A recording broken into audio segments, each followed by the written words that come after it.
example 2, it says here, Ferd measured the heights of all of his cousins, right? Now, the heights are all rounded to the nearest centimeter.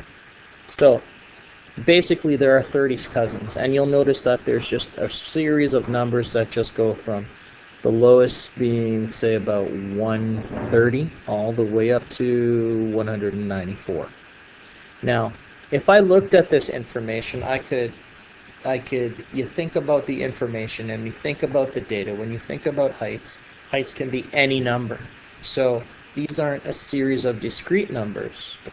These are continuous. Now, when we talk about continuous data that needs to be graphed, we're talking about using a histogram. Now, if I wanted to do a bar chart of this, a bar graph, it would take a long time to do, and this is why. If you look at this graph here,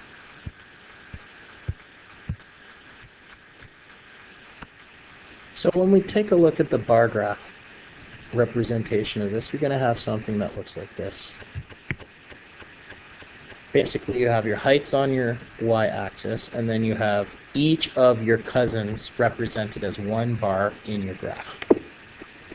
Now, basically, you could say, yes, you could, but you'd have to list everybody going along the x-axis, and it would take a long time. Let's not do that. Now, what we're going to do is we're going to take this information that we have here, that we have right here. I'm going to take each of these numbers, 154, 154, anything that's between 150, 154, and what we're going to do is we're going to run a tally.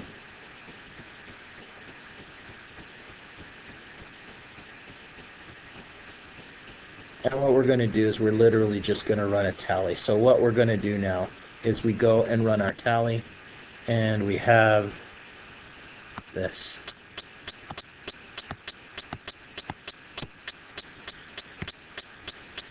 And once we have that, we can go and write up our frequencies. Now that we've written up our frequencies, the key idea is to take all that information and we sketch it. Now remember, we said we were going to create a histogram from this information. And when you graph that histogram, you're going to get something that looks like this. And we end up with something that looks like this when we've sketched the histogram. Now remember, the vertical portion is our frequency. Now make sure that you take a moment to go and graph this on the computer. Okay? See if you can do so.